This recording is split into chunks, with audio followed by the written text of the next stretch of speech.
ത്രിയേക ദൈവത്തിന്റെ വലിയ തിരുനാമത്തിന് മഹത്വം ഉണ്ടായിരിക്കും. പരിശുദ്ധ ബാബാതിന്മേനി, വന്ദനായ കോറെപ്പിസ്കോപ്പ, വന്ദനായ റബ്ബാച്ചന്മാരെ,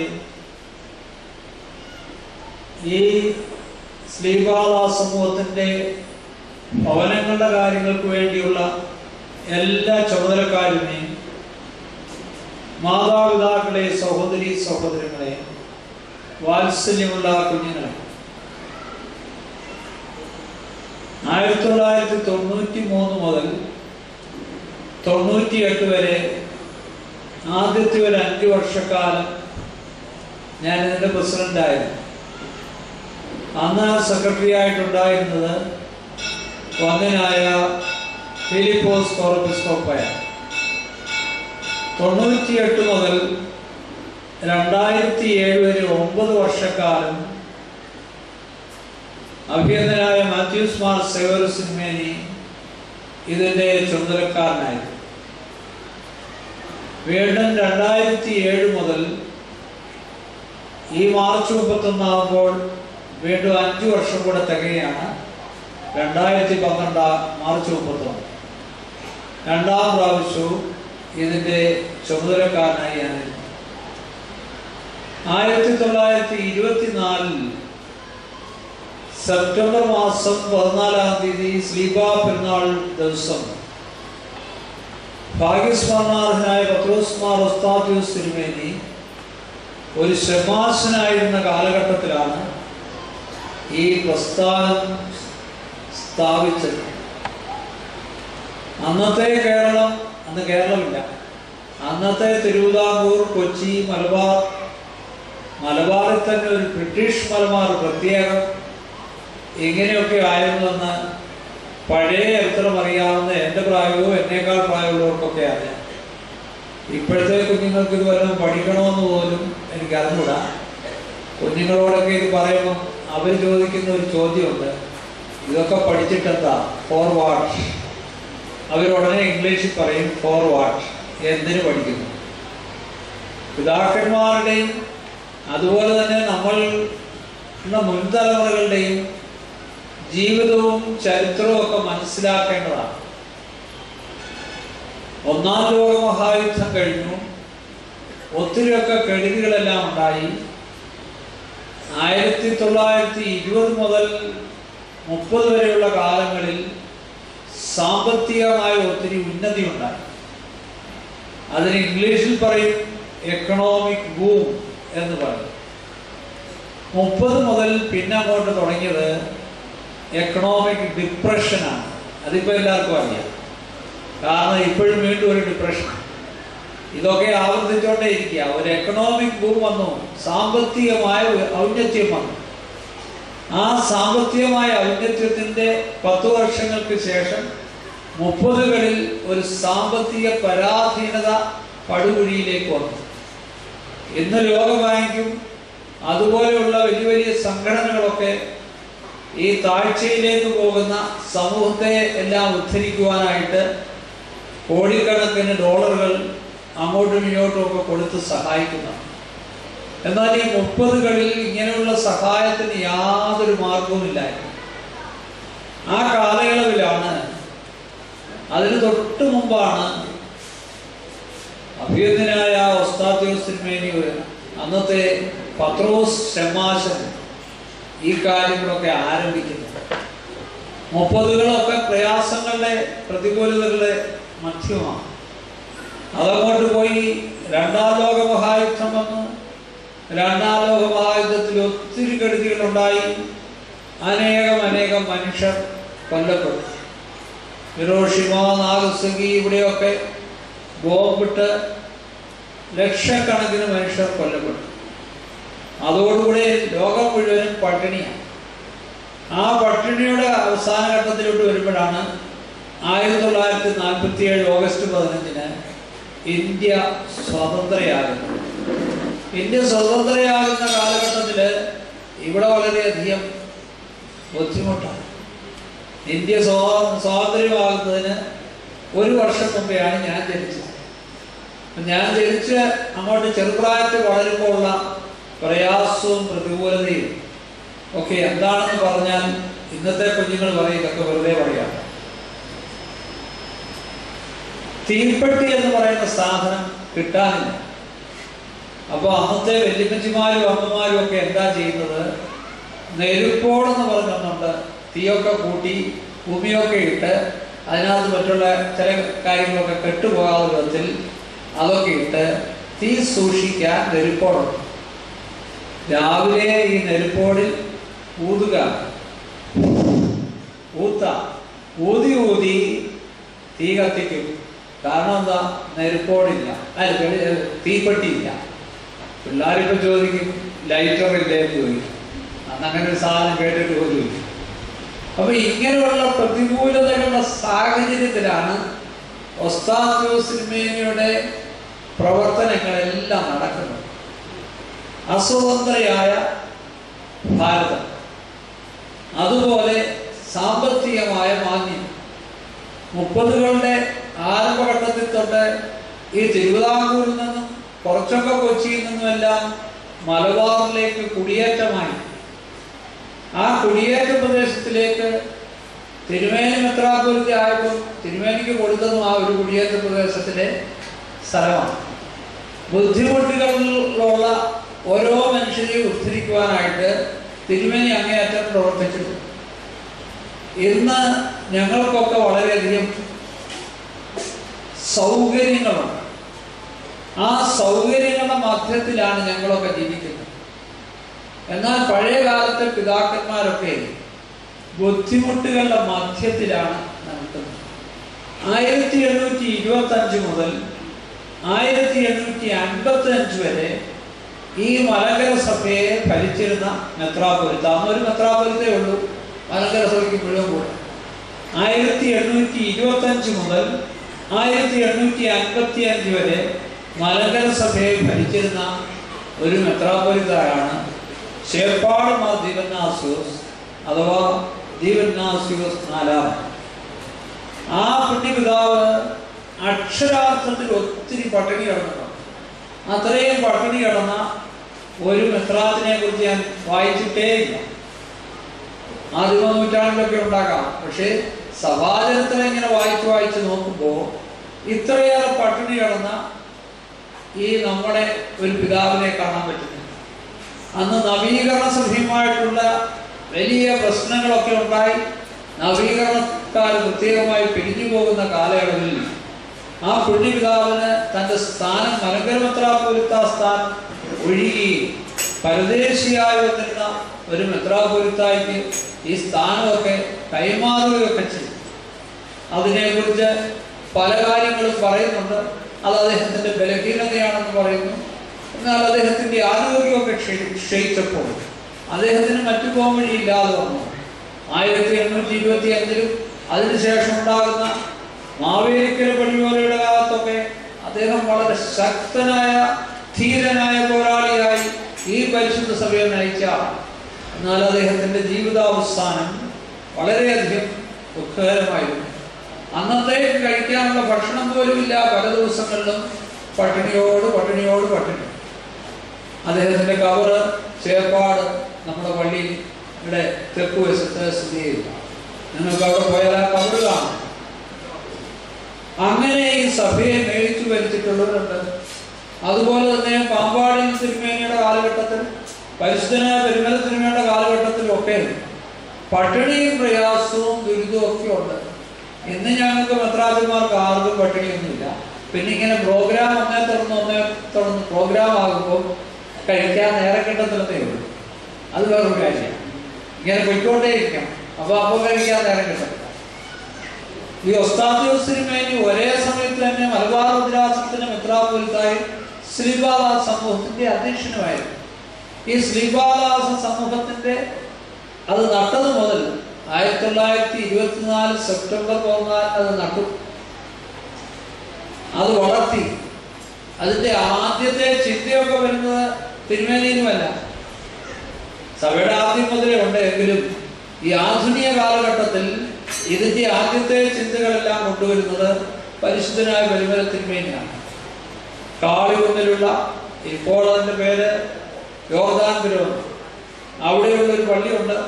അത് പരിശുദ്ധനായ പരിമല തിരുമേനി ഈ സമൂഹത്തിലേക്കുള്ള ആളുകൾക്ക് വേണ്ടി പ്രത്യേകമായി ഉണ്ടാക്കിയ ഒരു പള്ളി. ഇന്നതിപ്പോൾ ഭദ്രാസനത്തിലെ, ചെങ്ങന്നൂർ ഭദ്രാസനത്തിലെ ഒരു ദേവാലയമാണ്. അവിടെ എല്ലാവരും കൂടി നടക്കുന്നു. ആ കാലഘട്ടത്തിൽ പരിമല തിരുമേനി അത് തുടങ്ങി. 1924 മുതൽ ഇതൊരു പ്രസ്ഥാനമായിട്ട് കെട്ടിപ്പടുക്കുകയും അതിനെ പരിശുദ്ധനായ ഭാഗ്യസ്മരണാർഹനായ ഉസ്താദ് തിരുമേനി നട്ട് നനച്ച് വെള്ളം പോയി. എന്ന് പലരുടെയും വിചാരം നട്ടാൽ മതി എന്നാണ്. അതുകൊണ്ടാണ് എല്ലാ വർഷവും ഈ വനങ്ങളൊക്കെ വെട്ടി നശിപ്പിച്ചിട്ട് റോഡിലെല്ലാം ഓരോ കുഴിപിടിച്ച് വൃക്ഷങ്ങൾ നടക്കും. അടുത്ത ഒരു വർഷം വരുമ്പോഴും ആ കുഴി അവിടെ കാണും, വീണ്ടും അവിടെ തന്നെ നടക്കും. കാരണം അത് നനയ്ക്കുന്നില്ല, അതിന് സംരക്ഷണം നൽകുന്നില്ല. പല വൃക്ഷങ്ങളും അങ്ങനെ പോയിക്കൊണ്ടിരിക്കുക. എല്ലാ വർഷവും നടാനുള്ള സ്ഥലമാണ്. ഇങ്ങനെയാണ് നമ്മുടെ പരിപാടികളൊക്കെ നടക്കുന്നത്. എന്നാൽ അങ്ങനെയായിരുന്നില്ലേ തിരുമേനി? തിരുമേനി എങ്ങനെയായിരുന്നു? തിരുമേനി എല്ലാ കാര്യങ്ങളും ശ്രദ്ധയോടെ ചെയ്യും. സമൂഹത്തിലുള്ള ഒരു അംഗത്തിന് വേണ്ടി മാറ്റിവെച്ചിരിക്കുന്ന ഒരു ബിസ്ക്കറ്റ് പോലും, ഞാനതാ ശരിയായ അർത്ഥം മനസ്സിലാക്കി പറയാം, ഒരു ബിസ്ക്കറ്റ് പോലും വേറൊരാളും ചോദിച്ചാൽ കൊടുക്കത്തില്ല. ഇതിനു വേണ്ടിയുള്ള കാര്യം വേറൊരു കാലത്തിലേക്കും മാറ്റിവെക്കാനായിട്ട് അദ്ദേഹം സമ്മതിച്ചിട്ടില്ല. അദ്ദേഹത്തിന് ലഭിച്ച കാറിന് വേണ്ടി ലഭിച്ച തുകയൊക്കെ ഈ കാര്യങ്ങൾക്ക് വേണ്ടിയൊക്കെയാണ് യാത്ര കൊടുത്തത്. അന്നത്തെ തേർഡ് ക്ലാസ്, ഇന്ന് തേർഡ് ക്ലാസ്സേ ഇല്ല ട്രെയിനില്ല, എന്ന് ഫസ്റ്റ് ക്ലാസ്സും സെക്കൻഡ് ക്ലാസ്സും ഉള്ളൂ. ഞങ്ങളൊക്കെ യാത്ര ചെയ്യാൻ തുടങ്ങിയ കാലത്ത് തേർഡ് ക്ലാസ് ഉണ്ട്, ഇപ്പോൾ സെക്കൻഡ് ക്ലാസ് ഉള്ളൂ. അന്നത്തെ തേർഡ് ക്ലാസ്സിൽ തിരുമേനി യാത്ര ചെയ്യത്തുള്ളായിരുന്നു. അതിന്ന് തിരുമേനി പരിശുദ്ധ തിരുമേനി ഓർപ്പിച്ചു. അപ്പോൾ ആ തേർഡ് ക്ലാസ് യാത്ര ചെയ്ത് ബാക്കിയുള്ളത് കൊണ്ട് അത്യാവശ്യം ഒരാളിനെ സംരക്ഷിക്കണം. നമ്മുടെ ഇപ്പോഴത്തെ ഉസ്താദ് തിരുമേനി ഈ വർഷം കാലം ചെയ്ത തിരുമേനിയുടെ ഓർമ്മ നടത്തിയപ്പോൾ തിരുമേനിക്ക് ഒരു പ്രത്യേക മെമൻറ്റോ ഒക്കെ കൊടുത്തു, ഒരു ക്യാഷ് അവാർഡും കൊടുത്തു. അപ്പോൾ പിന്നീട് ഞാനവിടെ തിരുമേനി വന്ന് വാങ്ങിക്കാൻ പറ്റിയില്ല. വെർബാച്ചനെ ഫിലിപ്പർബാച്ചനെ വിട്ടാണ് വാങ്ങിക്കുന്നത്. അപ്പോൾ എന്നോട് പറഞ്ഞു, ആ തന്ന ഇത്ര രൂപ ഞാൻ ഇന്നാൾക്ക് വീട് വയ്ക്കാൻ കൊടുത്തു. വലിയ സന്തോഷമായിട്ടാണ് പറയുന്നത്. അപ്പോൾ ഇങ്ങനെയാണ് നമ്മുടെ പഴയ പിതാക്കന്മാരെല്ലാം ചെയ്തുകൊണ്ടിരുന്നത്. ഇപ്പോഴത്തെ തലമുറയും അതൊന്നും തീരെ അന്യം നിന്ന് പോയിട്ടില്ല എന്നുള്ള കാര്യം ശ്രദ്ധേയമായ കാര്യമാണ്. പല പിതാക്കന്മാരും അവരവരുടെ കഴിവിനും അപ്പുറമായിട്ട് ഓരോ കാര്യങ്ങളും പ്രസ്ഥാനങ്ങളും ചെയ്തു. കഴിഞ്ഞ 9 വർഷം ഈ പ്രസ്ഥാനത്തിൻ്റെ എല്ലാമായി ഇതിനെ നടത്തിയ മാത്യൂസ് മാർ സേവകസിന് അദ്ദേഹം എന്തെല്ലാം പ്രസ്ഥാനങ്ങളാണ് സമൂഹത്തിൻ്റെ നന്മയ്ക്ക് വേണ്ടി ചെയ്യുന്നത്. കാലത്തിൻ്റെ ആവശ്യങ്ങൾ മനസ്സിലാക്കി, കാലത്തിൻ്റെ ചുവരെഴുത്ത് മനസ്സിലാക്കി തിരുമേനി പ്രവർത്തിക്കുന്നു. നമ്മൾ ഓരോരുത്തരും അത് ചെയ്യണം. അത് ചെയ്താൽ മാത്രമേ ഈ സമൂഹത്തിൻ്റെ പൂർണ്ണമായ ഒരു നിലനിൽപ്പുണ്ടാവുകയുള്ളൂ. ഇന്നിപ്പോൾ പലപ്പോഴും നമ്മൾ റബ്ബർ വയ്ക്കാൻ ഇഷ്ടമാണ്, കാരണം ഒത്തിരി കാശ് കിട്ടും. എന്നാൽ 100 വർഷമായിട്ട് 100 വർഷമെങ്കിലും തികഞ്ഞെങ്കിലേ ഒരു ഈട്ടി വെച്ചാൽ അത് വെട്ടി ഒരു എന്തെങ്കിലും പണിയാൻ കൊള്ളാം.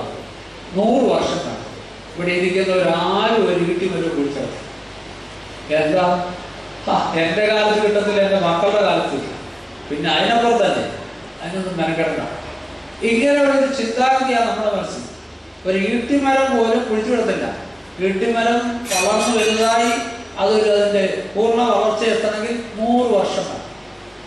100 വർഷം കഴിയുമ്പം നമ്മളില്ല, നമ്മുടെ മക്കളില്ല, അതിനടുത്ത തലമുറയില്ല.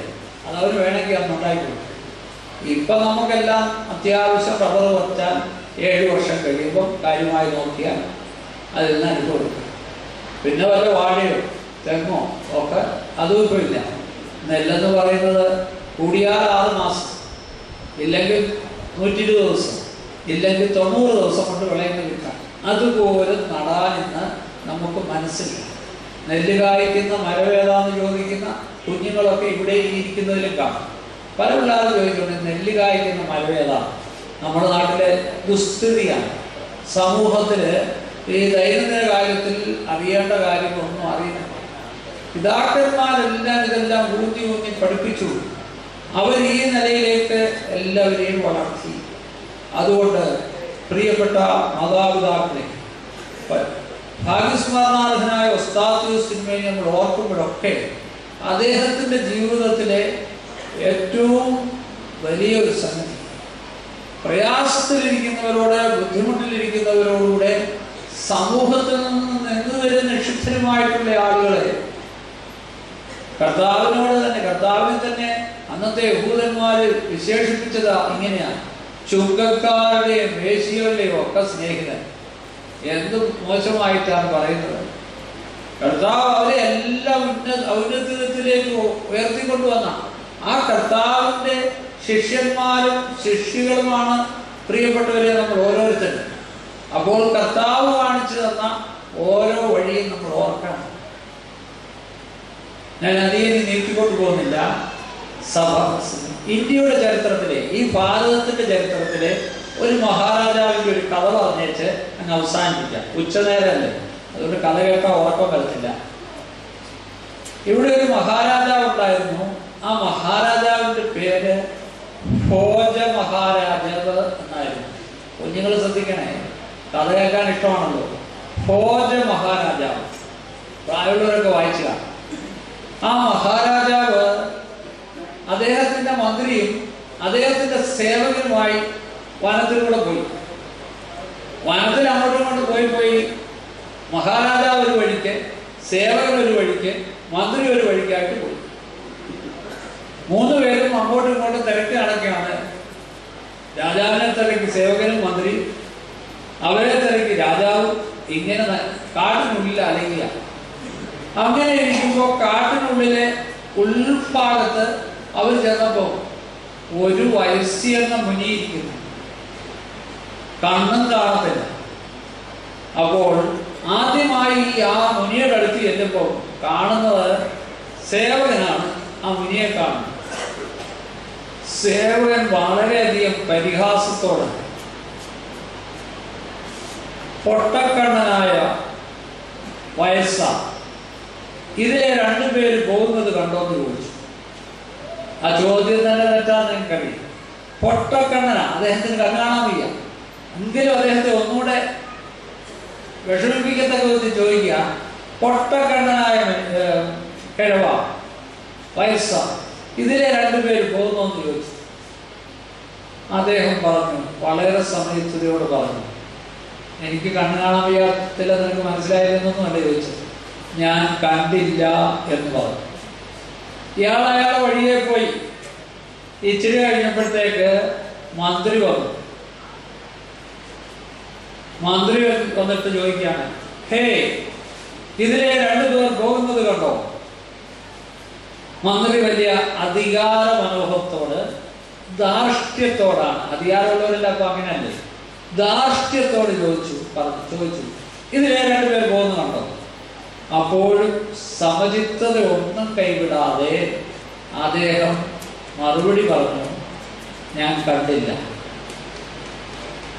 ഇവർ രണ്ടുപേരും പോയി കഴിഞ്ഞു. ആദ്യം സേവകൻ പോയി, രണ്ടാമത് മന്ത്രിയും പോയി, മൂന്നാമത് ഭോജ മഹാരാജാവാണ് വരുന്നത്. അദ്ദേഹം വന്നിട്ട് അവിടെ കൈകൾ കൂപ്പി വെച്ച് ചോദിച്ചു, ശ്രേഷ്ഠനായ മുനി, അവിടുന്ന് ഇതുവഴിയായി രണ്ടുപേർ പോകുന്നത് കണ്ടോ എന്ന് ചോദിച്ചു. അപ്പോൾ ആ മുനിശ്രേഷ്ഠൻ ഇപ്രകാരം പറഞ്ഞു, രണ്ടുപേർ പോയി. അതിൽ ആദ്യത്തെ ആൾ സേവകനാണ്, രണ്ടാമത്തെ ആൾ മന്ത്രിയാണ്, മൂന്നാമത് പേരുടെ മുമ്പിൽ നിൽക്കുന്നത് മഹാരാജാവാണ്. രാജാവ് അതിശയിച്ചു. കാരണം ഈ പ്രായം ചെന്ന മുനിക്ക് കണ്ണു കാണാൻ പറ്റത്തില്ല. പിന്നെ എങ്ങനെയായത് മനസ്സിലായത്? എങ്ങനെയാ മനസ്സിലായത്? വല്ലതും തോന്നുന്നു? ആദ്യത്തെ ആളിന്റെ സംസാരം എന്തായിരുന്നു? അദ്ദേഹത്തെ പരിഹസിച്ച് ചോദിക്കുന്നു. അപ്പൊ അങ്ങനെയുള്ള വാക്കുകൾ ഒരു സേവകന്റെ വഴി നാവിന്റെ വരത്തുള്ളൂ. രണ്ടാമത് വന്നത്, ഹേ, ഇതുവഴി രണ്ടുപേർ പോകുന്നത് കണ്ടോ? അതൊരു അധികാരത്തിൻ്റെ ചോദ്യമാണ്, അധികാരത്തിൻ്റെ ശബ്ദം. മൂന്നാമത് വന്നിട്ട് മഹാനായ മുനി അദ്ദേഹത്തോട് വളരെയധികം താഴ്മയോട് വിനയത്തോട് സംസാരിക്കുന്നു. ഇതുവഴി രണ്ടുപേർ പോകുന്നുണ്ട്. രാജാവ് ചോദിച്ചു, അങ്ങനെയാണ് മനസ്സിലാക്കിയത്? ഒന്നാമത്തെ ആൾ പരിഹസിച്ചു, രണ്ടാമത്തെ ആൾ ദാർഢ്യത്തോട് സംസാരിച്ചു, മൂന്നാമത് രാജാവെ അങ്ങ് മഹാവിനയത്തോട് സംസാരിക്കുന്നു. പ്രിയപ്പെട്ട മാതാപിതാക്കളെ, സഹോദരി സഹോദരങ്ങളെ, വാത്സല്യമുള്ള കുഞ്ഞുങ്ങളെ, നിങ്ങളുടെ വായിൽ നിന്ന് വരുന്ന വാക്കുകൾ കൊണ്ട്, നിങ്ങളുടെ നാവിൽ നിന്ന് വരുന്ന വാക്കുകൾ കൊണ്ട് നിങ്ങളെ തിരിച്ചറിയാൻ പറ്റും. കണ്ണുപൊട്ടനായിരിക്കാം, കാണാത്ത മനുഷ്യൻ, ഒരു കാഴ്ചയില്ലാത്തവനായിരിക്കാം. അതാണ് ഈ ഭാരതത്തിന്റെ ചരിത്രത്തിലെ ഒരു മഹാരാജാവാണ് ഭോജ മഹാരാജാവ്. അദ്ദേഹത്തിന്റെ ജീവിതം പഠിപ്പിക്കുന്നത് നമ്മുടെ വാക്കുകൾ എങ്ങനെയായിരിക്കണം. അതിന് ആധുനിക കാലത്തെ ഒരു ചിന്തയും കൂടി ചേർത്ത് ഞാനൊന്ന് പറയാം. നിങ്ങളെല്ലാവരും ഡോക്ടർമാരെ പോയി കണ്ടിട്ടുള്ളവരാണ്. ഡോക്ടറെ അടുത്ത് എന്നാൽ പറയും, വായൊന്ന് പൊളിച്ച് നാക്കൊന്ന് നീട്ടിക്കെന്ന് പറയും, ഇല്ലേ?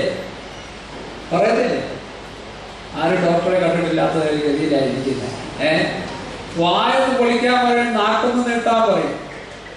ഡോക്ടർ വായും നാക്കും നോക്കിയിട്ട് അവിടെ നിന്ന് കുറിക്കും, മരുന്നൊക്കെ കുറിക്കും. ശരീരത്തിന്റെ ആരോഗ്യത്തിന്റെ സ്ഥിതി നിർണയിക്കുവാൻ നമ്മുടെ നാവും വായും ഒക്കെ നോക്കുമ്പോൾ ഡോക്ടർക്ക് ഒരു പരിധി വരെ കാര്യങ്ങൾ മനസ്സിലാവും. ഇന്നിപ്പോ അധികം ഇത്രയൊന്നും ഇല്ല. ECG, എക്കോ, മറ്റേതെന്ന് പറഞ്ഞ ഒരു വലിയ ലിസ്റ്റ് എഴുതി തന്ന് 10,000ങ്ങളുടെ ബില്ല് കിട്ടത്തക്ക വിധത്തിലുള്ള അത്രയും ബില്ല് കിട്ടിയില്ലെങ്കിലും ഇവിടെ ഇരിക്കുന്ന ആർക്കും സംതൃപ്തിയാകത്തില്ല. ഡോക്ടറുടെ അടുത്ത് എന്നിട്ടൊന്നും ജോലി പരിശോധിച്ചില്ലെന്നേ, ഇതാ അതിനകത്തെ ചിന്ത. പക്ഷെ ഈ സാധാരണ ഡോക്ടർ എന്താ ചെയ്യുന്നത്? പഴയ ഡോക്ടർമാരൊക്കെ ഇങ്ങനെയാണ്, വായും നാക്കുമൊക്കെ നോക്കിയിട്ട് ഈ വായിക്കകത്തെ എല്ലാ രോഗങ്ങളുടെയും അറിയാം. ഞാൻ ഇതിനെ മറ്റൊന്നിനോട് തുല്യപ്പെടുത്തുകയാണ്. ഈ വായിൽ നിന്നും നാവിൽ നിന്നും വരുന്ന വാക്കുകൾ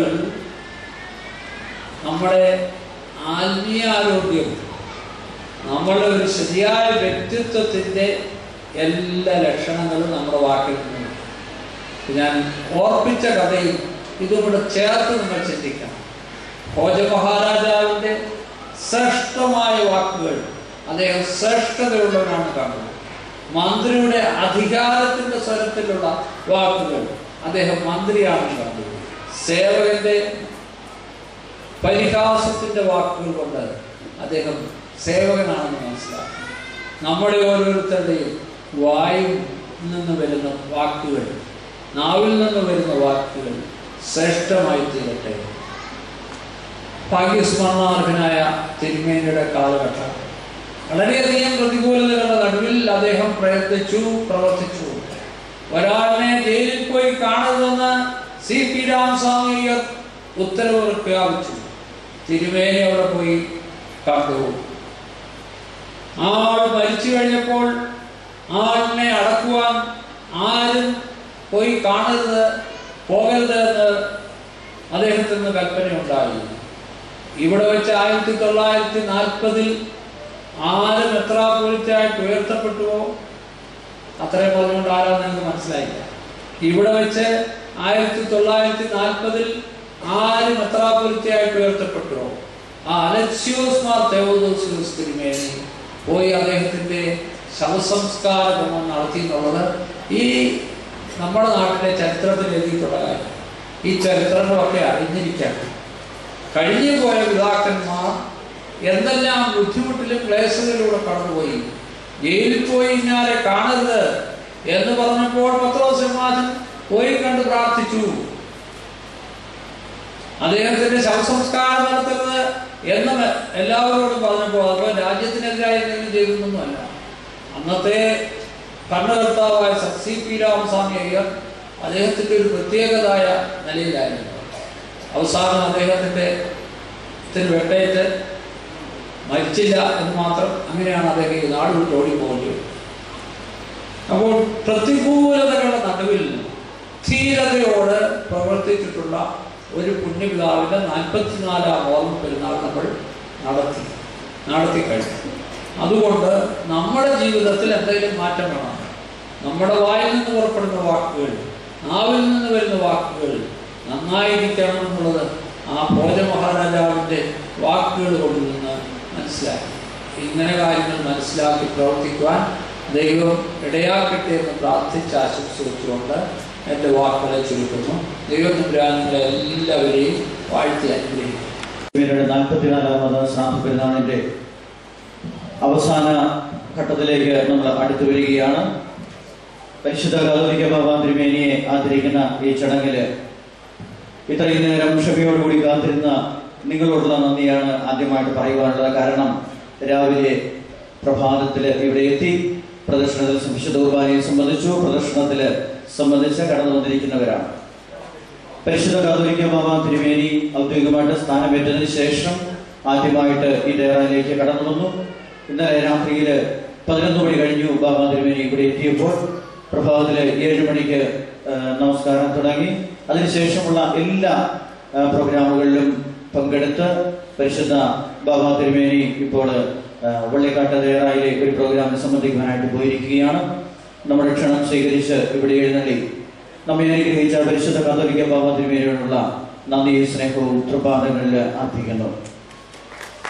ശ്രീഭാദാസ സമൂഹത്തിന്റെ പ്രസിഡന്റും കൊല്ലം ഭദ്രാസനാധിപതിയുമായ അഭിമന്യ സക്കറിയ മാർ അന്തോണിയോസ് തിരുമേനി, എനിക്ക് ഒത്തിരി സന്തോഷമുണ്ട് തിരുമേനിയെ ഇങ്ങനെ ഒരു വേദിയിൽ വെച്ച് ഒരു നന്ദി പറയുന്നില്ല. കാരണം ഞങ്ങളിവിടെ എന്തൊക്കെ കാര്യങ്ങൾ ചെയ്യണമെന്ന് ആഗ്രഹിച്ചിട്ടുണ്ടെങ്കിലും തിരുമേനി പറയും അതൊക്കെ നിങ്ങൾ ആലോചിച്ചിട്ട് ചെയ്യുക. ഇന്നിപ്പോൾ ഒരു കാര്യം പറഞ്ഞപ്പോൾ തിരുമേനി പറഞ്ഞു നിങ്ങൾ അത് ആലോചിച്ച് ചെയ്യുക, കാതോലിക്ക ബാബയോട് പറയാൻ പറഞ്ഞു. കാതോലിക്ക ബാബയോട് പറഞ്ഞപ്പോൾ പറഞ്ഞു, തിരുമേനിയോട് പറയാൻ പറഞ്ഞു. കാരണം ഇത് തിരുമേനി കാണുന്നത് വളരെ ഭംഗിയായിട്ടുള്ള കാര്യമായതുകൊണ്ടാണ് അപ്രകാരമുള്ളത്. ഇവിടെ എഴുന്നള്ളി വന്ന് ഈ 44-ാമത് ശ്രാദ്ധ പെരുന്നാളില് ആദിയോടന്തം സംബന്ധിച്ച് നമ്മെ അനുഗ്രഹിച്ച ശ്രീപാദാസ സമൂഹത്തിന്റെ പ്രസിഡന്റ് അഭിമന്യ സക്കറിയ മാർ അന്തോണിയോസ് തിരുമേനിയോടുള്ള നന്ദിയും സ്നേഹവും തൃപ്പാദങ്ങളിൽ അർപ്പിക്കുന്നു. അതുപോലെ ഈ ഡയറായുടെ പ്രത്യേകിച്ച് ശ്രീപാദാസ സമൂഹത്തിന്റെ ആഭിമുഖ്യത്തിൽ നടക്കുന്ന വിവിധ പ്രോജക്റ്റുകളുടെ എല്ലാം ചുക്കാൻ പിടിക്കുന്നത് വന്യ റംബാച്ചനാണ്. വന്യ ശമോൻ റംബാച്ചനെ സംബന്ധിച്ച് ഒരു വാക്കില് കഴിഞ്ഞ ദിവസം ഇവിടെ ഒരു ചെറിയൊരു അനിഷ്ട സംഭവം ഉണ്ടായതിൽ ഒരു പ്രതിഷേധ മീറ്റിംഗ് ഇവിടെ കൂടി. പക്ഷേ പ്രതിഷേധ മീറ്റിംഗില് വിരലിലെണ്ണാനുള്ള ആള് മാത്രമേ ഇവിടെ വന്നു എന്നുള്ളത് ഒത്തിരിയേറെ സങ്കടം ഉണ്ടാക്കിയ ഒരു കാര്യമായിരുന്നു. എന്നാൽ ഇത്തരം ഒരു വേദിയിൽ വെച്ച് തന്നെ നമ്മുടെ പ്രതിഷേധം ശക്തമായിട്ട് അറിയിക്കുവാനുള്ള ഒരു വേദി കൂടിയായിട്ട് ഇതിനെ ഞാൻ കാണുകയാണ്. കാരണം സ്വതന്ത്രമായിട്ട് മലങ്കര സഭയിൽ യാത്ര ചെയ്ത് സുവിശേഷം അറിയിച്ചുകൊണ്ടിരിക്കുന്ന, ജാതി മതഭേദമന്യേ സുവിശേഷം അറിയിച്ചുകൊണ്ടിരിക്കുന്ന ശ്രീപാദാസ സമൂഹം എന്ന് പറയുന്ന ഈ പ്രസ്ഥാനത്തിന്റെ പ്രവർത്തകർ നേരിടുന്ന ബുദ്ധിമുട്ടുകള് മലങ്കര സഭയിലെ മക്കള് ഗൗരവമായിട്ട് കാണണമെന്ന് സ്നേഹത്തോടു കൂടി ഓർമ്മിപ്പിക്കുന്നു.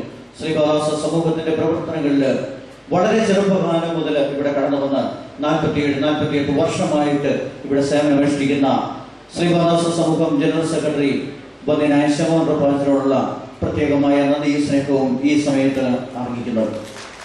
അതുപോലെ ഈ പ്രോജക്റ്റുകളുടെ എല്ലാം ചീഫ് കോർഡിനേറ്ററായി പ്രവർത്തിക്കുന്ന, പ്രോജക്ട് ഓഫീസറായി പ്രവർത്തിക്കുന്ന സുശീല വർഗീസ് അവറുകൾ എവിടെ ഏത് സമയത്ത് പോകണമെന്ന് പറഞ്ഞാലും ഒരു പ്രോജക്റ്റിന്റെ ആവശ്യത്തിന് വേണ്ടി പോകുവാനായിട്ട് തയ്യാറാണ്.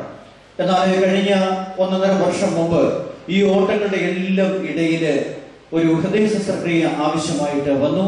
കുറച്ചു നാളുകൾ ശസ്ത്രക്രിയയ്ക്ക് വിധേയമായിട്ട് കഴിഞ്ഞുവെങ്കിലും വീണ്ടും വളരെ ശക്തിയോടുകൂടി ഈ പ്രവർത്തനങ്ങളിലേക്ക് വന്നിരിക്കുകയാണ്. ബഹുമാനിയായ സുശീല വർഗീസിനോടുള്ള പ്രത്യേകമായ നന്ദിയും സ്നേഹവും അറിയിക്കുന്നു. അതുപോലെ തന്നെ ഈ പ്രോജക്റ്റുകളുടെ വിവിധ മേഖലകളിലെ കൺവീനൻസായി പ്രവർത്തിക്കുന്ന, സെൻട്രൽ സോണിന്റെ കൺവീനറായി പ്രവർത്തിക്കുന്ന ബഹുമാനപ്പെട്ട വി.കെ. വർഗീസ് വൈശ്വപറമ്പിൽ അവർ, സൗത്ത് സോണിന്റെ കൺവീനറായി പ്രവർത്തിക്കുന്ന ബഹുമാനപ്പെട്ട സി ചെറിയാൻ സാർ, അതുപോലെ തന്നെ 2 സോണുകൾ കൂടി നമുക്ക് ഉണ്ട്. അതിലൊന്ന് കുന്നംകുളം സോണാണ്. ഇതിന്റെ സോണിന്റെ കൺവീനറായിട്ട് പ്രവർത്തിക്കുന്ന പരിശുദ്ധ കാതോലിക്ക ബാബാ തിരുമേനിയുടെ നേരിട്ടുള്ള നിയന്ത്രണത്തിലാണ് അവിടുത്തെ പ്രോജക്റ്റുകൾ നടക്കുന്നതെങ്കിലും അവിടെ ഒരാളെ നിയമിച്ചിട്ടുണ്ട്. അത് ബെത്തനി സ്കൂളിന്റെ ആശ്രമത്തിലെ സുപ്പീരിയർ ആയിരിക്കുന്ന ബഹുമാനപ്പെട്ട മത്തായി OIC അച്ഛനാണ്. അച്ഛന് ഇന്ന് രാവിലെ വിശുദ്ധ കുർബാന ഉള്ളതുകൊണ്ടാണ് ഇവിടേക്ക് കടന്നു വരാത്തത്. ബഹുമാനപ്പെട്ട അച്ഛൻ, അതുപോലെ തന്നെ സുൽത്താൻ ബത്തേരി സോണിന്റെ കൺവീനറായിട്ട് പ്രവർത്തിക്കുന്ന ബഹുമാനപ്പെട്ട അലക്സാണ്ടർ കളത്തിലവറുകൾ ഇവരോടുള്ള പ്രത്യേകമായ നന്ദി സ്നേഹവും ഈ സമയത്ത് അറിയിക്കുന്നു. അതുപോലെ ഈ പ്രോജക്റ്റിന് വേണ്ടി എല്ലാ മാർഗനിർദ്ദേശവും നൽകി നയിച്ചുകൊണ്ടിരിക്കുന്നത് മലങ്കര ഓർത്തഡോക്സ് സുറിയാനി സഭയുടെ അസോസിയേഷൻ സെക്രട്ടറി വന്ധ്യനായ ഡോക്ടർ ജോർജ് ജോസഫ് അവர்களാണ്. ഇന്ന് ഇവിടെ എത്തിച്ചേരുമെന്ന് അറിയിച്ചിരുന്നു എങ്കിലും ഇതുവരെ കടന്നു വരുവാനായിട്ട് സാധിച്ചില്ല. അദ്ദേഹത്തോടുള്ള പ്രത്യേകമായ നന്ദി സ്നേഹവും ഈ സമയത്ത് അറിയിക്കുന്നു. അതുപോലെ ഈ കാര്യങ്ങളിൽ മലങ്കര സഭയിലെ വിവിധ ഭാഗങ്ങളിൽ നിന്ന് അനേകരെ ഈ പ്രോജക്റ്റുകളുമായി ബന്ധപ്പെട്ട് കഴിയുന്നുണ്ട്. അവര് നിസ്വാർത്ഥമായ സേവനം ഇതിനു വേണ്ടി കാഴ്ചവെക്കും. ഇതില് നമ്മൾ പേര് പറഞ്ഞിരിക്കുന്ന എല്ലാവരും അവരുടെ സ്വന്തം പണം മുടക്കിയാണ് ഈ കാര്യങ്ങൾക്കെല്ലാം ഇറങ്ങിത്തിരിക്കുന്നത്. ഈ പ്രോജക്റ്റുകൾക്ക് ലഭിക്കുന്ന പണം അതുപോലെ തന്നെ ഇത് അർഹരായവർക്ക് ലഭിക്കുന്നു എന്നുള്ളതും ഒരു വലിയ നേട്ടമായിട്ട് കാണുകയാണ്. ഈ പ്രോജക്റ്റുകളുടെ എല്ലാം എഞ്ചിനീയറായിട്ട് പ്രവർത്തിക്കുന്ന റിട്ടയർഡ് എഞ്ചിനീയർ ബഹനാൻ അവர்கள் അദ്ദേഹം ഇവിടെയുണ്ട്. ഈ സ്റ്റേജിൽ കടന്നു വന്ന് ഒരു വാക്ക് പറയണമെന്ന് പറഞ്ഞപ്പോൾ പറയേണ്ട, ഞാൻ പറയുന്നില്ല എന്ന് പറഞ്ഞെങ്കിലും ഈ പ്രോജക്റ്റുകളുമായി ബന്ധപ്പെട്ട് ഏതൊക്കെ കാര്യങ്ങൾക്ക് ഓടി നടക്കണമെങ്കിലും അതുപോലെ ഈ ദേറായുടെ വികസന പ്രവർത്തനങ്ങൾക്ക് വേണ്ടിയും രാപകലില്ലാതെ അധ്വാനിക്കുന്ന മലങ്കര ഓർത്തഡോക്സ് സഭയിലെ ഒരു യുവാവ് എന്ന് തന്നെ പറയാം. ഇത്രയും ചിലപ്പോ അല്പപ്രായം നമ്മൾ തോന്നിക്കുമെങ്കിലും യുവത്വത്തിന്റെ കരുത്തോടുകൂടി പ്രവർത്തിക്കുന്ന ബഹുമാനപ്പെട്ട ബഹനാൻ സാറിനുള്ള പ്രത്യേകമായ നന്ദി സ്നേഹവും ഈ സമയത്ത് അറിയിക്കുകയാണ്. അതുപോലെ ഈ പ്രോഗ്രാമിലേക്ക് കടന്നു വന്ന വന്യ വൈദിക ശ്രേഷ്ഠർ, ബഹുമാന്യരായ ഇതുമായി ബന്ധപ്പെട്ടിരിക്കുന്ന എല്ലാവരോടും ഒറ്റവാക്കിലെ നന്ദി സ്നേഹവും അറിയിക്കുന്നു. ഈ പെരുന്നാളിന് വേണ്ടതായ എല്ലാ സഹായങ്ങളും സഹകരണങ്ങളും ചെയ്തു തന്ന എല്ലാവരോടുമുള്ള പ്രത്യേകമായ നന്ദി സ്നേഹവും ഈ സമയത്ത് അറിയിച്ചു കൊള്ളട്ടെ. അതുപോലെ തന്നെ ഈ പെരുന്നാളിന്റെ സുഗമമായ നടത്തിലേക്ക് തെരഞ്ഞെടുക്കപ്പെട്ട കമ്മിറ്റി അവര് പൂർണ്ണമായിട്ടും അവരുടെ ഉത്തരവാദിത്തങ്ങൾ വിനിയോഗിച്ചുകൊണ്ടിരിക്കുകയാണ്. പെരുന്നാളിന്റെ അവസാന ഘട്ടത്തിലേക്ക് എത്തിയിരിക്കുന്നു. ഇതിലെ ഏറ്റവും പ്രധാനപ്പെട്ട ഒരു കമ്മിറ്റി എന്ന് പറയുന്നത് ഇതിന്റെ നിർവഹണം, പ്രത്യേകിച്ച് ഇതിന് വേണ്ടതായ സാമ്പത്തികമായ കാര്യങ്ങൾ ക്രമീകരിക്കുന്നതിന് വേണ്ടി വന്യ റംബാച്ചന്റെ നേതൃത്വത്തിന് അനേകർ ഇതിനു വേണ്ടി പ്രവർത്തിച്ചിട്ടുണ്ട്. അവരോടുള്ള പ്രത്യേകമായ നന്ദി സ്നേഹവും അറിയിക്കുന്നു. ഇതിലെ പ്രധാന വിഭവം എന്ന് പറയുന്നത് നേർച്ച സദ്യയാണ്. ഈ സദ്യയില് ആണ് ഇവിടെ കൂടിയിരിക്കുന്നവര് സംതൃപ്തരല്ല എങ്കിൽ നാളെ പുറത്തിറക്കുമ്പോൾ നിങ്ങൾ പറയും പെരുന്നാൾ ശരിയായില്ല എന്ന് പറയും. കഴിഞ്ഞ ദിവസം VK വർഗീസ് അവരുടെ സംസാരിച്ചത് ഞാൻ ഇന്നും ഓർക്കുകയാണ്. നമ്മുടെ പാമ്പാക്കുട അസോസിയേഷനെ സംബന്ധിച്ച് അദ്ദേഹം പറഞ്ഞ കാര്യം, നാളുകൾക്ക് മുമ്പ് പറഞ്ഞ കാര്യം എന്റെ മനസ്സിൽ കിടക്കുകയാണ്. വളരെ ശക്തമായ മഴ പെയ്ത പാമ്പാക്കുട അസോസിയേഷനില് ഒരു മനുഷ്യനും പരാതിയിലായിരുന്നു. കാരണം എന്താ? നല്ല സുഭിക്ഷമായ ഭക്ഷണമാണ് അന്ന് അവിടെ വിളമ്പിയത്. അത് കൊടുത്തത് ബഹുമാനപ്പെട്ട VKV കേറ്റസ് അവർകളാണ്. അപ്പോ ഭക്ഷണം എന്ന് പറയുന്ന ഒരു പ്രധാന കാര്യമാണ്. നമ്മൾ ക്ഷമയോടുകൂടി കാത്തിരിക്കുന്നുണ്ട്. നമുക്ക് വിഭവസമൃദ്ധമായ ഭക്ഷണം ഒരുക്കുവാൻ വേണ്ടി അഹോരാത്രം പ്രയത്നിച്ച ബഹുമാനപ്പെട്ട VG പാമ്പച്ചൻ വൈശംപറമ്പിൽ അവരോടുള്ള പ്രത്യേകമായ നന്ദി സ്നേഹവും ഈ സമയത്ത് അറിയിക്കുകയാണ്. അതുപോലെ ഈ തീർത്ഥയാത്രാ കമ്മിറ്റിയുടെ കൺവീനറായിട്ട് പ്രവർത്തിച്ചുകൊണ്ടിരുന്ന ബഹുമാനപ്പെട്ട മോൻസി അവർ അദ്ദേഹത്തെ സഹായിക്കുവാനായിട്ട് കടന്നു വന്നിരിക്കുന്നവര് അവരോടുള്ള പ്രത്യേകമായ നന്ദി സ്നേഹവും അറിയിക്കുന്നു. പെരുന്നാളിന്റെ ജോയിന്റ് കൺവീനറായി പ്രവർത്തിക്കുന്ന സാജു കുര്യൻ വൈശംപറമ്പിൽ, ട്രഷററായി പ്രവർത്തിക്കുന്ന സാബു പോൾ വൈശംപറമ്പിൽ, അതുപോലെ തന്നെ ഫുഡ് കമ്മിറ്റിയില് VG പാപ്പച്ചൻ വൈശംപറമ്പിൽ അവരോട് ചേർന്ന് സഹകരിക്കുന്ന VK വർഗീസ് വൈശംപറമ്പിൽ, ജോൺസൺ സക്കറിയ എന്നിവരോടുള്ള നന്ദി സ്നേഹവും അറിയിക്കുന്നു. അതുപോലെ പബ്ലിസിറ്റി കൺവീനറായി പ്രവർത്തിക്കുന്ന ബഹുമാനപ്പെട്ട VC വർഗീസ് വൈശംപറമ്പിൽ, രത്നത്തിന്റെ കൺവീനറായി പ്രവർത്തിക്കുന്ന ബഹുമാനപ്പെട്ട എൽദോ പ്രിൻസ് ചന്ദ്രൻ അവർ, സെലിബ്രേഷൻ ലൈറ്റൻസ് അവരുടെ convener KK George, Raju Menganath, reception കൺവീനറായി പ്രവർത്തിക്കുന്ന VK Varghese Vaishampparambil, P Thomas Puravam, Bahanan Palarivattom എന്നിവരോടും, പ്രദർശന കൺവീനേഴ്സായി പ്രവർത്തിക്കുന്ന സാജു പുളിക്കൽ, ബെന്നി വൈശംപറമ്പിൽ, വർക്കിച്ചൻ ഏഴുമാന്തുരുത്തൻ, ഏരിയാസ് മേങ്ങനത്ത് എന്നിവരോടും, പദയാത്ര റിസപ്ഷൻ കൺവീനറായി പ്രവർത്തിക്കുന്ന ജോയി മകടിയിൽ അവരോടും, പ്രിനോദ് പാറയിൽ, അജി ചെന്നൈക്കാട്ട് എന്നിവരോടുള്ള പ്രത്യേകമായ നന്ദി സ്നേഹവും ഈ സമയത്ത് അറിയിക്കുന്നു. ഇതിന് ഏറ്റവും പ്രധാനപ്പെട്ട ഒന്ന് ലൈറ്റ് ആൻഡ് സൗണ്ട് ആണ്. ഇതിന് വേണ്ടതായ എല്ലാ കാര്യങ്ങളും ചെയ്തു തരുന്ന ശങ്കർ സൗണ്ട്സ് അവരോടും അതിന്റെ ഉത്തരവാദിത്തോടുകൂടി പ്രവർത്തിക്കുന്ന എല്ലാവരോടുള്ള പ്രത്യേകമായ നന്ദി സ്നേഹവും അറിയിക്കുന്നു. കഴിഞ്ഞ ദിവസം ഓണക്കോല നെച്ചൂർ ഇടവേള കേന്ദ്രീകരിച്ച് കടന്നു വന്നു, തീർത്ഥയാത്രയുടെ കടന്നു വന്നു. അതിന് വേണ്ടതായ എല്ലാ ക്രമീകരണങ്ങളും ചെയ്തു തന്ന എല്ലാവരോടുള്ള പ്രത്യേകമായ നന്ദി സ്നേഹവും അറിയിക്കുന്നു. അതുപോലെ ഈ പെരുന്നാളിന്റെ ഏറ്റവും പ്രധാനമായ കാര്യം എന്ന് പറയുന്നത് ഈ ചാപ്പലിലെ വിശിഷ്ടമായ ആരാധനയാണ്.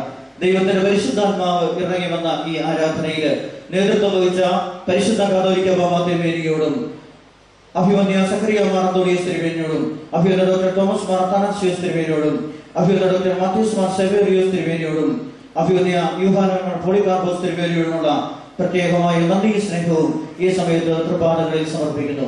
ഇതിനുവേണ്ടി രാവുകളില്ലാതെ അധ്വാനിച്ച എല്ലാവരോടുമുള്ള പ്രത്യേകമായ നന്ദി സ്നേഹവും അറിയിക്കുന്നു. ആരുടെയെങ്കിലും പേര് വിട്ടുപോയിട്ടുണ്ടെങ്കിൽ സദയം ക്ഷമിക്കണമെന്ന് ഓർമ്മിപ്പിക്കുന്നു. അതുപോലെ ഈ 44ാമത് ശ്രാദ്ധ പെരുന്നാളിലേക്ക് സംബന്ധിക്കുവാൻ വേണ്ടി ദൂരസ്ഥലങ്ങളിൽ നിന്ന് പോലും ഇവിടെ കടന്നു വന്നിട്ടുണ്ട്. തുമ്പവൻ ഭദ്രാസനത്തിലെ തുമ്പവൻ പള്ളിയിൽ നിന്ന് കടന്നു വന്നിരിക്കുന്നവര്, അതുപോലെ തന്നെ ചെങ്ങന്നൂർ ഭദ്രാസനത്തിലെ ആറാട്ടുപുഴ ദേവാലയത്തിൽ കടന്നു വന്നിരിക്കുന്നവര്, അതുപോലെ സമീപ ഇടവുകളിൽ നിന്ന് കടന്നു വന്നിരിക്കുന്ന എല്ലാവരോടുമുള്ള പ്രത്യേകമായി നന്ദി സ്നേഹവും അറിയിക്കുന്നു. നിങ്ങളുടെ പ്രാർത്ഥനയിൽ 45ാമത് ശ്രാദ്ധ പെരുന്നാൾ ഏറ്റവും സുഗമമായി നടത്തുന്നതിനും ദൈവത്തിന്റെ പരിശുദ്ധാത്മാവിന്റെ അഭിഷേകം നമുക്ക് ലഭിക്കുന്നതിന് പ്രത്യേകമായിട്ട് പ്രാർത്ഥിക്കണം. ഇന്നലെ വൈകുന്നേരം പരിശുദ്ധ പരിമലത്തിനുവേണ്ട നാമത്തിലുള്ള പരിശുദ്ധയുടെ കൂദാശ അഭിമന്യ സക്കറിയ മാർ അന്തോണിയോസ് തിരുമേനിയുടെയും അഭിമന്യ മാത്യൂസ് മാർ സെവേറിയോസ് തിരുമേനിയുടെയും കാർമ്മികത്വത്തിൽ ഇവിടെ നടന്നു. പരിശുദ്ധ പിതാവിന്റെ പാദസ്പർശമേറ്റ ഈ സ്ഥലം പരിശുദ്ധമായി തീരുമാനമായിട്ട് നമുക്ക് പ്രാർത്ഥിക്കാം. ഈ ധ്യാന മന്ദിരത്തിന് വേണ്ടി അധ്വാനിച്ചവരെ ഓർക്കുന്നു. പ്രത്യേകിച്ച് ധ്യാന മന്ദിരത്തിന്റെ മധ്യസ്ഥനായിരിക്കുന്ന പരിശുദ്ധനായ വട്ടശ്ശേരി തിരുമേനിയുടെ മധ്യസ്ഥ നമുക്ക് യാചിക്കാം. ഇന്ന് ആരുടെ പെരുന്നാൾ ആഘോഷിച്ചോ പരിശുദ്ധനായ പത്രോസ് മാർ മുസ്തഫയുടെ മധ്യസ്ഥതയും ഈ സമയത്ത് നമുക്ക് യാചിക്കാം. ഇവിടെ എല്ലാ വെള്ളിയാഴ്ചകളിലും എല്ലാ 2ാം ശനിയാഴ്ചകളിലും ധ്യാനവും ഇടയ സന്ദേശവും നടക്കുന്ന സ്ഥലമാണ്. നിങ്ങൾ എല്ലാവരും ഇതിൽ വന്ന് സംബന്ധിക്കണമെന്ന് സ്നേഹത്തോടുകൂടി ഓർമ്മിപ്പിക്കുന്നു. ഇതിനുവേണ്ടി അധ്വാനിക്കുകയും സഹകരിക്കുകയും പ്രാർത്ഥിക്കുകയും ചെയ്യുന്ന എല്ലാവരോടുള്ള പ്രത്യേകമായ നന്ദി സ്നേഹവും അറിയിക്കുന്നു. ഈ സമയത്ത് നമുക്ക് ആശീർവാദത്തിനായിട്ട് എഴുന്നേറ്റ് നിൽക്കാം. കാതോലിക്ക ബാബ തിരുമേനി, ശ്രീപാദ സമൂഹ പ്രസിഡന്റും കൊല്ലം ഭദ്രാസനത്തിലുമായ അന്തോണിയോസ് തിരുമേനി, കടമേൽ തേനയിലെ റമ്പാച്ചൻ, ആശ്രമത്തിലെ റമ്പാച്ചൻ, പുളിമോട്ടിലെ കോർബിസ്കുബാച്ചൻ, മണക്കുന്നപ്പള്ളി അശ്രുകാരി കുര്യാക്കോസച്ചൻ, south zone CC Chiriyan sir, Susheela Varghese, ഇതേറ മാനേജർ ജോണച്ചൻ, മറ്റു വൈദികരെ, പത്രോസ് മാർ മുസ്താഫ തിരുമേനിയുടെ വിശ്വസിക്കുന്ന, സ്നേഹിക്കുന്ന, ആദരിക്കുന്ന കൂട്ടമേ, നിങ്ങൾക്ക് എല്ലാവർക്കും എൻ്റെ നമസ്കാരം. അഭിമന്യ തിരുമേനി പ്രശംസ പറ്റി പറഞ്ഞു. വായക്കോരി കൊടുക്കുമ്പോൾ ചെവി പഞ്ഞി വെക്കേണ്ടി വരും എന്ന് വരെ പറഞ്ഞു. ഇത് കേട്ടപ്പോൾ പള്ളിക്കകത്താണേലും നമുക്ക് ചിരി വന്നു. അവിടെ തിരുമേനിയെ പ്രശംസിക്കാനായിട്ട് എനിക്ക് ഭയം തോന്നി. എനിക്ക് വളരെ ചെറുപ്പത്തിൽ തിരുമേനി അറിയാം. 2 ചെറുപ്പത്തിലല്ല, തിരുമേനി അച്ഛനായപ്പോൾ എനിക്ക് ബാബ തിരുമേനിയാണ്. അതുകൊണ്ട് ബാബ തിരുമേനി പ്രശംസിക്കാനല്ല, ബാബ തിരുമേനിയെ പറ്റി എത്ര മണിക്കൂർ വേണമെങ്കിൽ സംസാരിക്കാൻ എൻ്റെ കയ്യിൽ സാധനമുണ്ട്. ഞാൻ ഭയം കൊണ്ട് നിർത്തുന്നു, വിശപ്പുണ്ട് നിങ്ങൾക്ക്, അതുകൊണ്ട് നിർത്തുകയാണ്. തിരുമേനി ഇവിടെ എഴുന്നള്ളി വന്നു. ഈ ശ്രീപാദാശ്രമത്തെ ഈ സഭ കണക്കാക്കുന്നത് ഏതാണ്ട് 1 കോടി രൂപയോളം ഇതിനു വേണ്ടി, അതായത് തയ്യൽ മെഷീൻ കൊടുത്തിട്ടുണ്ട്, 16 കല്യാണം നടത്തിയിട്ടുണ്ട്, 72 വീടുകളും വെച്ചു കൊടുത്തിട്ടുണ്ട്. ഇത്രയും രൂപ ചെലവാക്കി ഒരു പൈസ പോലും പോകാതെ വളരെ ഭംഗിയായിട്ട് അത് ചെലവഴിക്കാൻ സാധിച്ചു എന്നുള്ളതിൽ ഞങ്ങൾക്ക് ഈ സംഘാടകർക്ക് വളരെയധികം ആത്മാഭിമാനവും അഭിമാനത്തോടും സന്തോഷവുമുണ്ട്. അർഹതപ്പെട്ടവർക്ക് മാത്രമാണ് അത് കൊടുത്തിട്ടുള്ളതെന്നും നിങ്ങൾക്ക് ഏറെ സന്തോഷകരമായ കാര്യമാണ്. ബാബാ തിരുമേനി എല്ലാ കാലത്തും സാധുക്കളോട് ഉറച്ചു നിൽക്കുമെന്നും അന്തോണിയോസ് തിരുമേനി അതിലൂടെ എല്ലാ തരം സഹായങ്ങളും ചെയ്തു തരുമെന്നും ശബരിമലച്ചനും ജോണച്ചനും ഇവിടെ ചേർന്ന് മനോജനും സോമോച്ചനല്ല ഞങ്ങൾക്ക് എല്ലാവരും നൽകുന്നു. ഇവിടെ കൂടിയിരിക്കുന്ന എല്ലാവരുടെയും പേര് ഇനിയും ധാരാളം ആവശ്യക്കാരുണ്ട്. ഇന്നലെ ഒരു പെൺകുട്ടി കല്യാണാവശ്യം 12ാം കല്യാണമാണ്, ഞങ്ങൾ സഹായിക്കുന്നു പറഞ്ഞുകൂടെ വന്നു. കല്യാണാവശ്യം ശരിക്കും ഫണ്ടില്ല. നിങ്ങൾ ആരെങ്കിലും കഴിഞ്ഞ് സഹായിച്ചാൽ 12ാം തീയതിക്ക് പെൺകുട്ടി കല്യാണമാണ്. നിങ്ങൾ ജോണത്തിന് ഏൽപ്പിച്ചാൽ ആ കാശ് ഒറ്റ പൈസ പോകാതെ അവിടെ എത്തിപ്പെടും എന്നുള്ളത് എനിക്ക് അഭ്യർത്ഥിച്ചുകൊണ്ടും ഈ ബാബാ തിരുമേനിയുടെ തൃപ്പാദത്തിൽ ഞങ്ങൾക്കുള്ള സ്നേഹവും ബഹുമാനവും ആദരവും അർപ്പിച്ചുകൊണ്ടും എൻ്റെ വാക്കുകൾ നിർത്തുന്നു. നന്ദി, നമസ്കാരം. പ്രസിഡന്റും കൊല്ലം ഭദ്രാസനാധിപനുമായ അഭിമന്യ അന്തോണിയോസ് തിരുമേനിയും മറ്റ് വിശിഷ്ട വ്യക്തികളായിട്ട് വേദിയിരിക്കുന്നവരും സദസ്സിലിരിക്കുന്ന എൻ്റെ പ്രിയപ്പെട്ട സഹോദരന്മാരെ, കുട്ടികളെ, ചീഫ് പ്രോജക്റ്റ് ഓഫീസർ എന്നുള്ള നിലയ്ക്ക് എനിക്ക് നിങ്ങളെ അറിയിക്കേണ്ട ഒരു കാര്യം എന്താണെന്ന് വെച്ചാൽ, ശ്രീപാദാസ സമൂഹത്തിൻ്റെ തലക്കെട്ടിൽ നമുക്ക് 3 പ്രോജക്റ്റുകളാണുള്ളത്. Home for the homeless, dream for the dreamless and job for the jobless. അതായത് വീടില്ലാത്തവർക്ക് വീട് വെച്ചു കൊടുക്കുക എന്നുള്ളതാണ് ആദ്യത്തെ പ്രോജക്റ്റ്. രണ്ടാമത്തെ പ്രോജക്റ്റ് വിവാഹം എന്ന ഒരു കാര്യം സ്വപ്നം പോലും കാണുവാൻ സാധിക്കാത്ത സാധു സ്ത്രീകളുടെ വിവാഹം നടത്തി കൊടുക്കുക. മൂന്നാമത്തെ പദ്ധതി ജോബ് ഫോർ ദ ജോബ്ലെസ്, അതായത് തൊഴിലില്ലാത്തവർക്ക് തൊഴിൽ ദാനം, തൊഴിലുകൾ നമ്മൾ കണ്ടുപിടിച്ചു കൊടുക്കുക അല്ലെങ്കിൽ അതിനുള്ള സഹായങ്ങൾ ചെയ്യുക. അത് മൂന്നുമാണ് ഇതുവരെ ഇവിടെ നടന്നിട്ടുള്ളത്. ഇപ്പോഴും ഈ 3 കാര്യങ്ങൾ സംബന്ധിച്ച് ധാരാളം അപേക്ഷകൾ വരുന്നുണ്ട്. പക്ഷെ ഇപ്പോഴത്തെ സ്ഥിതി അനുസരിച്ച് നമുക്ക് ഫണ്ടൊന്നും ബാക്കിയില്ല. കാതോലിക്ക ദിനപ്പിരിവിൽ നിന്ന് നമുക്ക് നമ്മുടെ ആസ്ഥാനത്ത് നിന്ന് ലഭിച്ച പൈസയും അഭ്യുദയകാംക്ഷിയിൽ നിന്ന് കിട്ടിയ പൈസയും മൊത്തം തീർന്നു കഴിഞ്ഞു. അതുകൊണ്ട് ഇവിടെ നിന്നുകൊണ്ട് ഞാൻ നിങ്ങളോട് സഹായ സഹകരണം ആവശ്യപ്പെടുകയല്ല. നമ്മളുടെ സഹോദരന്മാരും സഹോദരികളുമായ ശ്രീപാദാസ സമൂഹത്തിന്റെ അംഗങ്ങളുടെ അവരുടെ ഉന്നമനത്തിന് വേണ്ടിയിട്ട് എന്തെങ്കിലും നിങ്ങൾക്ക് ഉദ്ദേശമുണ്ടെങ്കിൽ, സാമ്പത്തികമായിട്ട് സഹായം തരണമെന്ന് ഉദ്ദേശമുണ്ടെങ്കിൽ, അങ്ങനെ ആഗ്രഹമുണ്ടെങ്കിൽ, ഒരു ദൈവാത്മ പ്രേരണ കൊണ്ട് നിങ്ങൾക്ക് അങ്ങനെ തോന്നുന്നെങ്കിൽ നിങ്ങൾ തന്നാൽ സന്തോഷമായിരിക്കും. ഇവിടെ കിട്ടുന്ന ഒരു ഫണ്ട് പോലും, ഒരു പൈസ പോലും അന്യധനമായിട്ട് പോകുന്നില്ല. അർഹതയുള്ളവരെ നമ്മൾ എല്ലാവരും കൂടെ തീരുമാനിച്ച് സിനിമയുടെ അനുമതിയോടുകൂടിയാണ് നാളിതുവരെ ഒരു പൈസയാണെങ്കിൽ ഒരു പൈസ പോലും നമ്മൾ കൊടുക്കുന്നുള്ളൂ. അതുകൊണ്ട് ധൈര്യത്തോടെ നിങ്ങൾക്ക് തരുവാൻ ആഗ്രഹമുള്ളവർക്ക് തരാം. അതിന് ദൈവത്തിന്റെ പരിശുദ്ധാത്മാവ് നിങ്ങളുടെ ആത്മാവിൽ ഒരു പ്രേരണ നിങ്ങൾക്കുണ്ടാക്കട്ടെ എന്നൊരു പ്രാർത്ഥന എനിക്കുണ്ട്. ആ ഒരു ആഹ്വാനം മാത്രമേ നിങ്ങളോട് എനിക്ക് പറയുവാനുള്ളൂ. എല്ലാവിധ ആശംസകളും നേർന്നുകൊണ്ട് ഞാൻ എൻ്റെ വാക്കുകൾ അവസാനിപ്പിച്ചു കൊടുക്കുന്നു. നന്ദി, നമസ്കാരം.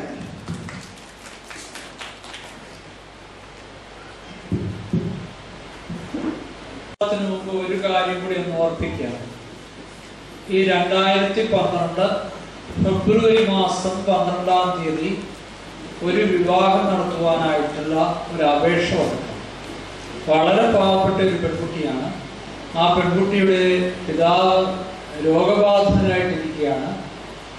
അവർക്ക് ഈ ആഴ്ച തന്നെ സഹായം കൊടുക്കണം. മറ്റുള്ള ഒത്തിരി കാര്യങ്ങളൊക്കെ ഉണ്ടെങ്കിൽ പോലും പെട്ടെന്നുള്ള ഒരു കാര്യത്തിന് സഹായിക്കുവാൻ നിങ്ങൾ പ്രാർത്ഥനാപൂർവ്വം ചിന്തിക്കുകയും കഴിവുള്ളിടത്തോടും സഹായം ഇവിടെ ഇന്ന് തന്നെ ഈ ഓഫീസിൽ എത്തിക്കാവുന്നവർ എത്തിച്ച് കൊടുക്കുകയും ചെയ്യണമെന്നുള്ള കാര്യം സ്നേഹത്തോടെ ഓർമ്മിക്കും.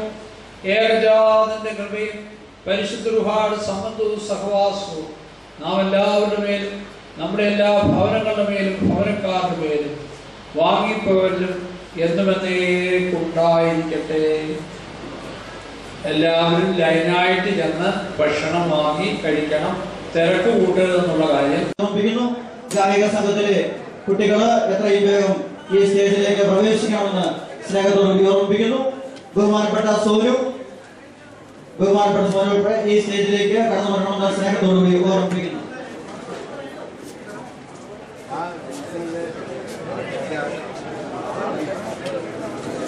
ഗായിക സംഘത്തിലെ കുട്ടികള് ഈ സ്റ്റേജിലേക്ക്